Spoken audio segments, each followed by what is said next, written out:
그날에 그들 중 둘이 예루살렘에서 25리 되는 엠마오라 하는 마을로 가면서 이 모든 된 일을 서로 이야기하더라.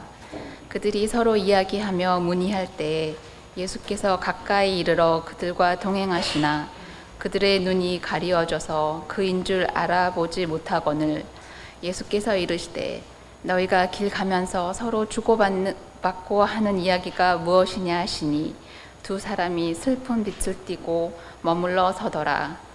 그 한 사람인 글로바라 하는 자가 대답하여 이르되 당신이 예루살렘에 체류하면서도 요즘 거기서 된 일을 혼자만 알지 못하느냐. 이르시되 무슨 일이냐. 이르되 나사렛 예수의 이르니 그는 하나님과 모든 백성 앞에서 말과 일에 능하신 선지자이거늘 우리 대제사장들과 관리들이 사형 판결에 넘겨주어 십자가에 못 박았느니라. 우리는 이 사람이 이스라엘을 속량할 자라고 바랐노라. 이뿐 아니라 이 일이 일어난 지가 사흘째요. 또한 우리 중에 어떤 여자들이 우리로 놀라게 하였으니 이는 그들이 새벽에 무덤에 갔다가 그의 시체는 보지 못하고 와서 그가 살아났다 하는 천사들의 나타남을 보았다 함이라. 또 우리와 함께 한 자 중에 두어 사람이 무덤에 가 과연 여자들이 말한 바와 같음을 보았으나 예수는 보지 못하였느니라 하거늘 이르시되 미련하고 선지자들이 말한 모든 것을 마음에 더디 믿는 자들이여 그리스도가 이런 고난을 받고 자기의 영광에 들어가야 할 것이 아니냐 하시고 이에 모세와 모든 선지자의 글로 시작하여 모든 성경에 쓴 바 자기에 관한 것을 자세히 설명하시니라. 그들이 가는 마을에 가까이 가매 예수는 더 가려 하는 것 같이 하시니 그들이 강권하여 이르되 우리와 함께 유하사이다. 때가 저물어 가고 날이 이미 기울었나이다 하니 이에 그들과 함께 유하러 들어가시니라. 그들과 함께 음식 잡수실 때에 떡을 가지사 축사하시고 떼어 그들에게 주시니 그들의 눈이 밝아져 그인 줄 알아보더니 예수는 그들에게 보이지 아니하시는지라. 그들이 서로 말하되 길에서 우리에게 말씀하시고 우리에게 성경을 풀어주실 때에 우리 속에서 마음이 뜨겁지 아니하더냐 하고 곧 그때로 일어나 예루살렘에 돌아가 보니 11 제자 및 그들과 함께 한 자들이 모여 있어 말하기를 주께서 과연 살아나시고 시몬에게 보이셨다 하는지라. 두 사람도 길에서 된 일과 예수께서 떡을 떼심으로 자기들에게 알려주신 것을 말하더라. 아멘. 할렐루야. 우리 시간에 우리 주 향한 찬양대의 찬양으로 하나님께 영광 올려드리겠습니다.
다 같이 고백하겠습니다.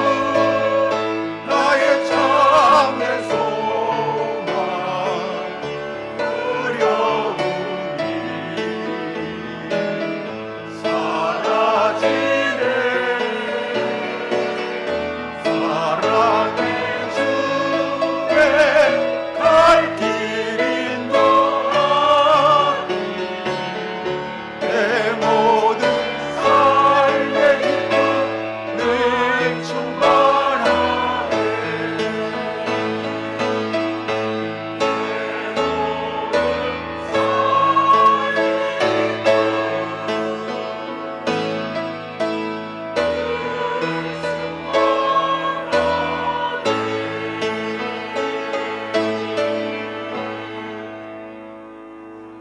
아멘.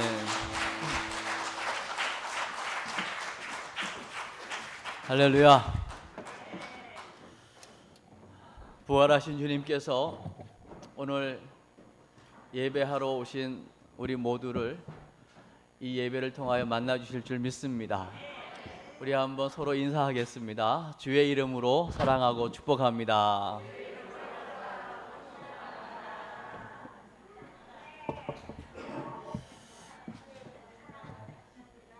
오늘도 온라인으로 예배하는 모든 분들에게 동일한 하나님의 은혜가 함께 하시기를 주의 이름으로 축복합니다.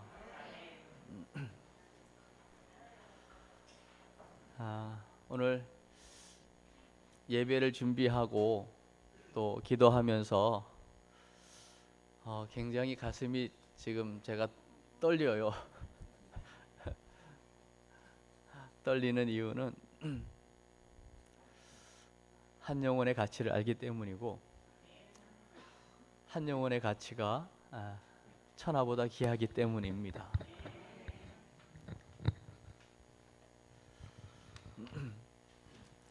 우리는 살면서 사실은 저마다의 어떤 증인으로 살아가고 있습니다. 어떤 아주 친한 친구 둘이 있었는데요. 이 친구들은 만나면 늘 골프 이야기를 합니다. 그리고 시간 나면 늘 골프를 함께 치고요. 그리고 늘 대화의 소재는 골프 이야기입니다. 그러다가 어느 날 교회에서 만났습니다. 서로 깜짝 놀랐습니다. 그렇게 친하게 지내는 친구였는데 서로 같은 교회를 다니는 줄 몰랐어요. 웬일이냐고. 나 이 교회 다닌다고. 너도 이 교회 다니냐고. 얼마나 됐냐고. 10년이 넘었다고. 둘 다 수십 년 같은 교회를 다녔는데 한 번도 서로 하나님에 관한 이야기, 신앙에 관한 이야기를 안 한 거예요. 그러나 골프 이야기만 나오면 막 침을 튀겨가면서 아주 골프의 해박한 지식을 가지고 이야기를 하는 거죠. 우리는 많은 말들을 하지만 그러나 우리 안에 핵심적으로 뭔가를 늘 하고 싶은 분명한 주제가 다 있습니다. 그래서 우리는 저마다의 증인인 거죠, 증인. 여러분은 어떤 일의 증인으로 살아가고 계십니까? 오늘 부활주일이라서 부활주일 예배 오신 여러분에게 저는 오늘 말씀의 제목을 부활의 증인들이라고 했거든요. 이 말은 진짜 우리 주님이 십자가에서 온 인류 구원을 위해서 온 인류의 죄를 대신 짊어지시고 한 마리 희생양이 되어서 십자가에서 처절한 죽음을 통해 모든 몸을 찢기고 피를 흘려 우리의 모든 죄를 사하시고 십자가에서 죽으셨습니다. 그래서 죄가 승리했다, 사망이 이겼다라고 생각을 했는데 우리 주님 3일 만에 다시 사망 권세를 이기시고 다시 살아나셨습니다. 다시 부활하셨습니다. 이 분명한 사실에 증인되어 나가기를 원하는 마음 가지고 오늘 말씀을 준비했고 그렇게 기도했거든요. 그러려면 적어도 전제가 뭐냐면 부활에 관한 믿음이 있어야 되는 것이거든요. 근데 여러분 솔직히 이 부활이라는 것이 믿어지는 것이 쉽지가 않습니다. 여러분 정말 부활이 믿어지세요? 야,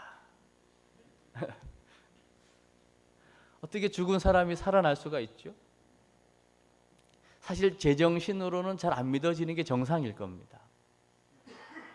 왜냐하면 지금까지 역사 이래로 죽었다가 살아난 사람이 있긴 하지만 또 죽었거든요. 성경에서나 죽음을 보지 않고 하늘로 올리우신 사람 몇 분이 나오거든요.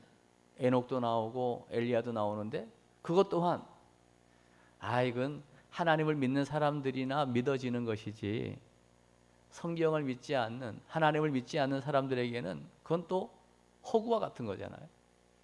안 믿어지는 게 정상일 거예요. 왜냐?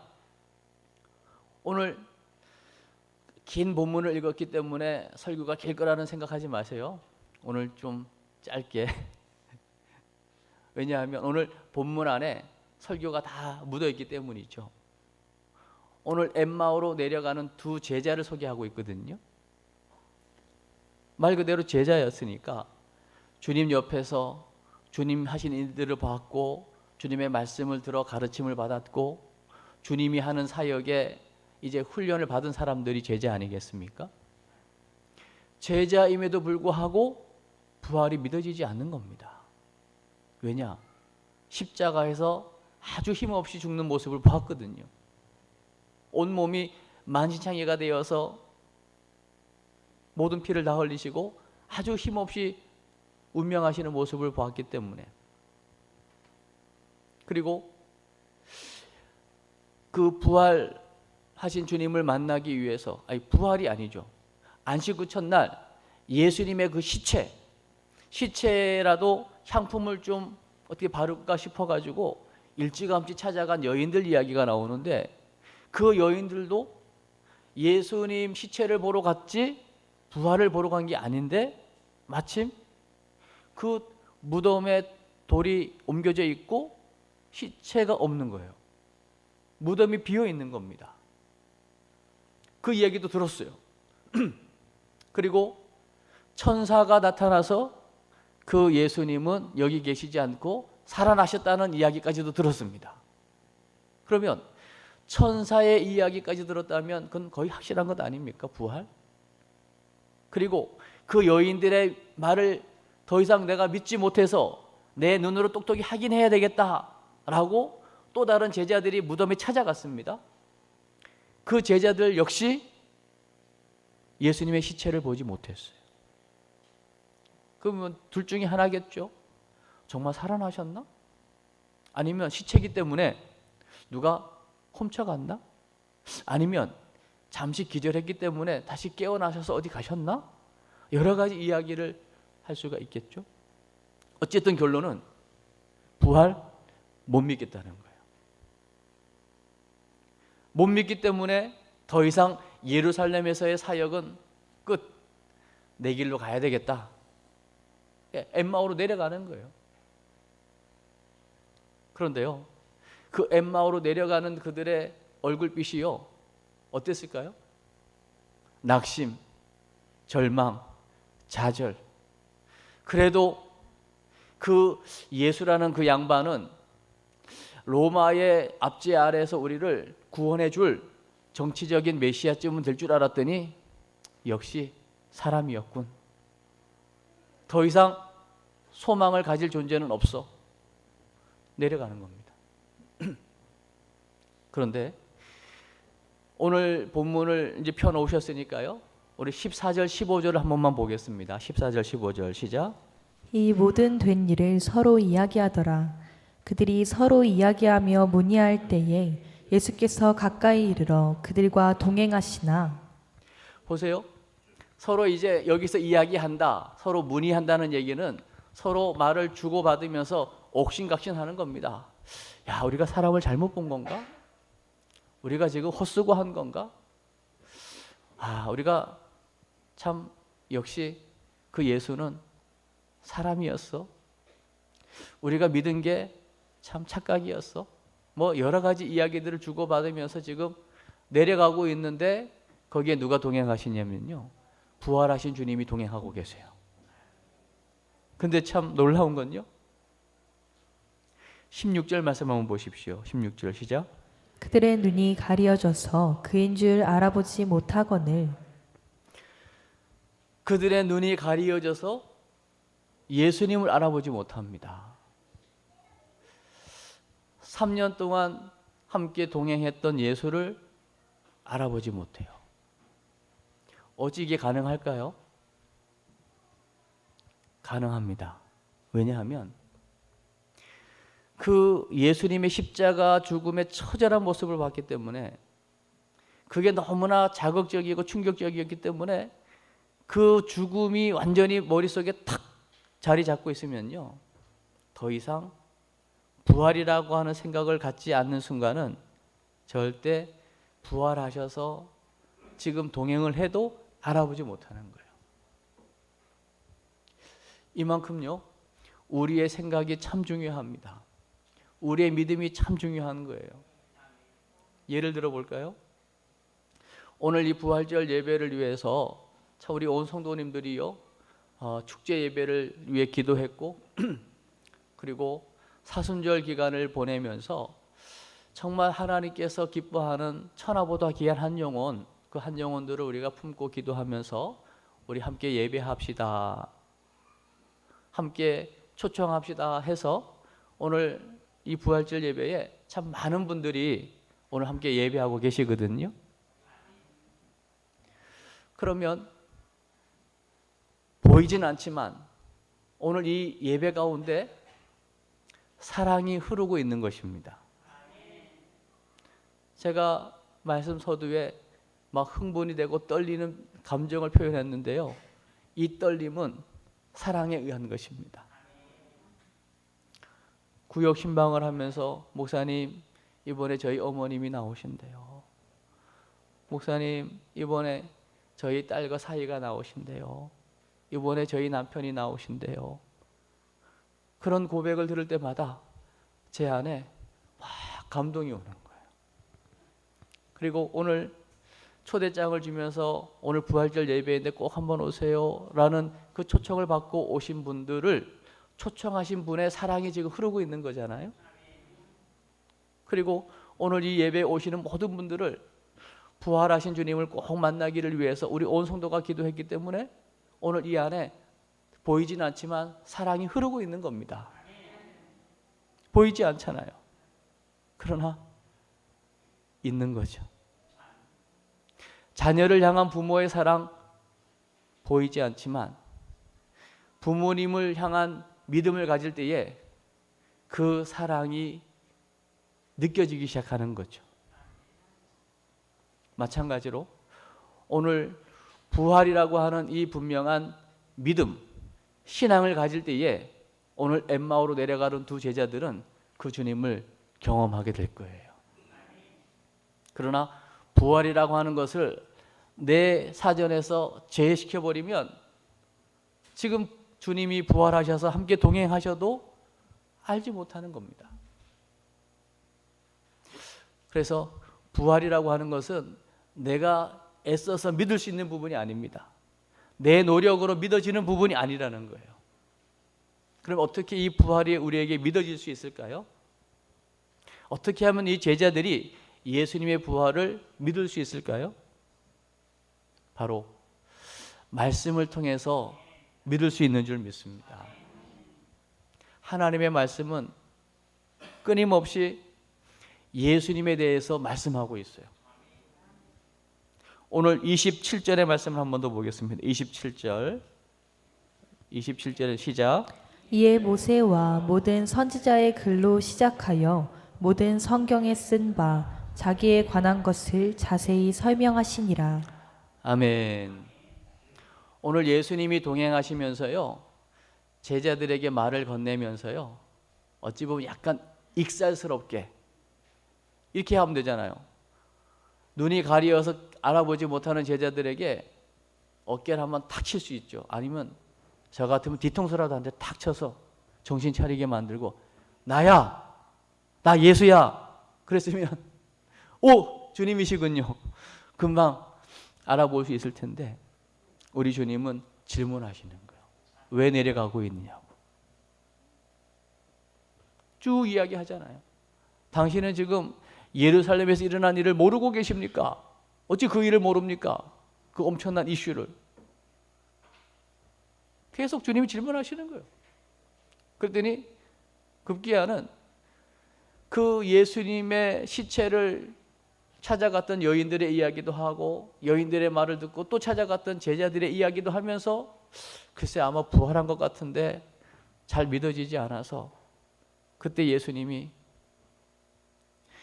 이 선지자의 말을 더디 믿는 자여 하면서, 오늘 모세 오경, 선지자의 글, 모든, 이건 전체 구약 전체를 이야기하는 거거든요.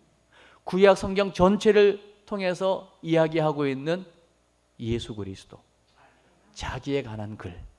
그러니까 성경은요, 다른 이야기를 하는 것이 아니고요, 오직 예수 이야기하고 있는 것입니다. 왜 예수여야 됩니까? 인간의 문제는 다른 문제가 아니라 하나님을 떠난 문제잖아요. 그리고 죄와 저주의 문제이고요, 그리고 마귀 사단의 문제잖아요. 인정을 하든 하지 않든 너무나 분명한 영적인 세계가 있고 영적인 존재가 있는데, 그 누구도 여기에서 빠져나올 수 없는데 오직 예수님만이 하나님 만나는 길이 되시고요, 십자가에서 우리의 모든 죄와 저주를 친히 담당하셨고요, 하나님의 아들 예수님이 오셔서 마귀의 일을 멸하신 줄로 믿습니다. 그 오직 예수만이 우리 인생 모든 근본 문제 해답이 되시고 유일한 구세주가 되는 줄로 믿습니다. 그러니까 그 예수 아니면 그 누구도 이 땅에 살면서 소망을 가질 수가 없는 거예요.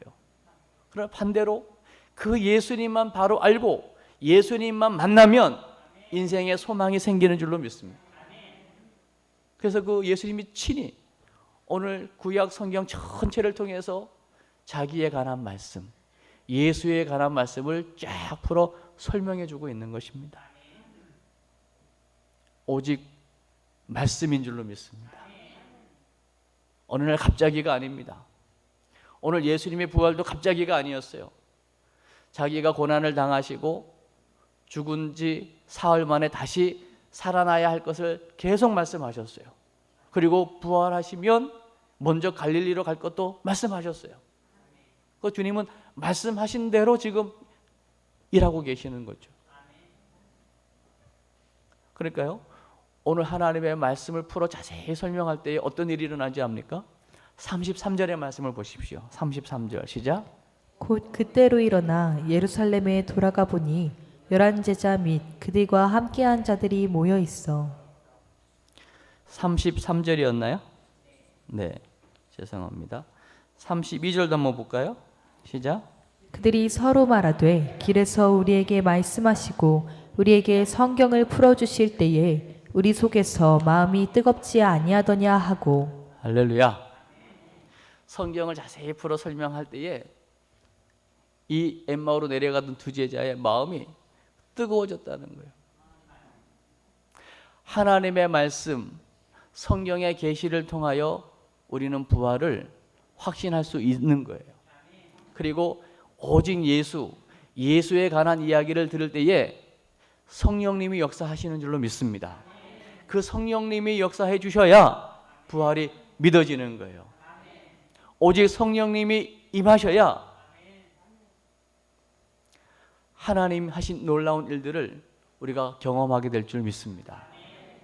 오늘 누가복음 24장을 펴놓으셨는데요. 그래서 49절은 자막은 준비 못했는데 한 번만 확인해 주시죠. 49절의 말씀 한번 보겠습니다. 시작. 볼지어다 내가 내 아버지께서 약속하신 것을 너희에게 보내리니 너희는 위로부터 능력으로 입혀질 때까지 이 성에 머물라 하시니라. 예, 위로부터 오는 능력으로 덧입힐 때까지 이 성에 유하라 머물라고 얘기하는 거예요. 오늘 이 부활이라고 하는 사실이 전혀 우리에게는 와닿지 않을 수 있고 믿어지지 않을 수 있지만 성경 전체가 이야기하고 있는 예수 그리스도, 그 예수님이 어떤 분인가를 우리가 분명히 알고 그 예수에 관한 분명한 지식과 더불어 그 예수님을 우리가 인정할 때 우리의 능력이 아닌 위로부터 부어지고 위로부터 임하는 성령의 역사로 말미암아 오늘 이 말씀이 깨달아지게 될 줄로 믿습니다. 부활이 성령이 도와주시면 믿어지는 은혜가 있는 거예요. 아멘. 믿어지면 어떻게 되겠습니까? 더 이상 자신의 길을 가지 않고 길을 돌이키는 역사가 일어나고요. 다시 예루살렘으로 길을 옮기게 되고요. 그곳에서 만나는 이들에게 내가 만난 예수, 길 가운데 길을 가는 가운데 우리에게 말씀하신 그 예수, 함께 또 그 예수님을 알아보는 눈이 언제 띄어지냐면요, 떡을 떼며 식사하는 자리에서 눈이 띄어집니다. 왜요? 그동안 함께 식사하면서 떡을 떼면서 했던 그 모션이 있기 때문에 금방 알아차리게 된 거죠. 알아차리는 순간 예수는 더 이상 보이지 않습니다. 부활하신 주님은 오늘도 여전히 살아계신 주님이십니다. 저는 오늘 이 부활절 예배에 나온 여러분이 저의 말이 아니고 저의 간증이 아니고 하나님의 말씀 전체를 통하여 끊임없이 말씀하고 계시는 예수님, 예수님이 오시지 않으면 안 되는 분명한 이유와 그 예수님이 오셔야 되는 이유와 그 예수님이 어떻게 오셨고 어떻게 죽으셨고 어떻게 부활하셨는지를 너무나 자세하게 말씀하고 있는 하나님의 말씀, 이 성경을 통해서 우리는 예수님의 부활을 확신하게 되는 거예요. 그 사실을 확신하게 될 때에 오늘 이 시간 하나님께서 성령의 능력을 통하여 우리로 하여금 믿어지는 은혜, 깨달아지는 은혜를 주실 줄로 믿습니다. 이것이 믿어질 때 우리가 할 수 있는 것은 이제 내가 만난 예수, 내가 믿는 예수, 내가 경험한 예수를 이제는 다른 사람들에게 말하게 될 줄로 믿습니다. 오늘 이 엠마오로 내려가다가 다시 예수님을 만나고 경험하고 예루살렘으로 돌이켜서 이제 11사도뿐만 아니라 만나는 모든 사람들에게 자기가 만난 예수를 말하게 되어지죠. 그리고 11사도도 동일하게 그 예수의 빈 무덤을 확인하고 갈릴리로 가서 모여 있는 가운데 주님이 그들을 찾아가셔서 평안이 있을지어다 말씀하시고 여전히 그래도 믿지 않고 두려워하는 그들에게 주님이 친히 여러 가지 증거를 보여주십니다. 그러나 분명한 사실은 본다고 믿는 거 아닙니다. 하나님의 말씀의 계시가 우리에게 깨달아지고 성령이 도와주셔야만 믿어지는 줄로 믿습니다. 그 능력을 덧입을 때에요, 우리는 알고 있습니다. 사도행전의 역사, 수많은 그 120명의 그 성령 받기를 사모하는 사람들이 예수님 부활 승천하신 이후에 약속하신 성령을 받을 때에 성령 받은 그들을 통해서 가는 곳마다 복음이 증거되어진 것을 우리는 알고 있습니다. 이제는 저희들 차례거든요. 스데반이라고 하는 집사님이요, 이 성령을 받고 입을 열어서 한 얘기가 뭐냐면 구약 전체를 완전히 깨면서 오직 예수를 말했거든요. 그 오직 예수를 말했더니 날아오는 게 뭐였냐면 돌이었습니다. 돌에 맞아서 죽어가는 그 순간에도 얼굴이 해같이 빛나면서 우리 예수님이 얼마나 다급하셨던지 하나님 보좌 우편에 늘 앉아 계시던 주님이 벌떡 일어나십니다. 그리고 스데반에게 집중하는 것을 보게 됩니다. 바울이라는 사람이요, 예수를 핍박하는 자였습니다. 예수 믿는 사람들을 잡아 가두던 사람이었습니다. 거기에 열심을 다했던 사람이었습니다. 그가 예수님을 만났어요. 부활하신 예수님을 만나고 나서 그의 일생, 예수 만난 이후의 모든 생을 오직 예수님 전하는 일에 올인하셨습니다. 그런데 놀라운 건요, 예수님만 증거한 것이 아니라 예수님이 증거되어지는 곳에는 하나님의 역사가 따라오는 것입니다. 갖가지 이적도 일어나고요, 갖가지 질병이 떠나가는 역사도 일어나고요, 귀신이 떠나가는 역사도 일어나고요, 갖가지 모든 문제가 해결받는 역사가 일어나는 거예요. 무슨 얘기일까요? 예수 안에 모든 하나님의 능력이 있다는 거죠. 그 예수님을 믿고 소유한 심령 속에는 하나님이 함께하는 놀라운 능력을 날마다 경험하게 될 줄 믿습니다. 그 부활의 능력을 경험한 자에게는 부활의 소망을 가지고 승리하는 인생을 살게 될 줄로 믿습니다. 오늘 말씀을 마무리하면서요, 혹시 오늘 엠마오로 내려가는 두 제자처럼 알고는 있는데, 예수님도 알고 십자가 나를 위해 지신 것도 알고 예수님 부활하셨다는데 부활도 알지만 그 예수님이 전혀 나랑은 상관이 없는 삶으로 낙심하고 좌절하고 내려가는 인생, 소망 없는 인생을 혹시 사시는 분이 있으시다면 오늘 이 부활절 예배를 통하여 그 주님은 부활하셨고 우리의 산 소망이 되시고 그 오직 예수 고백하는 자의 심령 속에 오늘도 주님은 성령으로 역사하셔서 우리의 노력과 우리의 힘이 아닌, 우리의 능력이 아닌 그분의 능력으로 말미암아 우리의 남은 인생을 가장 복된 인생, 가장 힘 있는 인생, 가장 행복한 인생, 예수님 증거하는 인생, 그럼 바로 살리는 자인 줄로 믿습니다. 제가 서두에 골프 친한 친구 이야기했어요. 정말 그 속에 예수의 생명, 부활하신 주님이 함께하는 그 분명한 능력을 조금이라도 맛보았다면요, 그 12여 년 동안 골프 치면서 예수 이야기 한 번도 안 할 수가 없을 거라고요. 그러나 오늘 이 부활주일에 그 부활의 주님을 여러분이 조금이라도 받아들여지고 믿어졌다면 이제 여러분 남은 인생 그 예수를 말하십시오. 그 예수를 증거하십시오. 그게 능력이고 여러분이 전한 그 예수를 통해서 여러분의 가정이 살게 될 것이고 여러분의 자녀가 살게 될 것이고 여러분의 가문이 살게 될 것이고 무엇보다 여러분 삶에 그 예수로 충분하고 그 예수님 때문에 최고의 행복을 누리는 복된 삶이 계속되어질 줄로 믿습니다. 이 놀라운 복이 여러분에게 날마다 경험되어지시기를 주의 이름으로 축복합니다.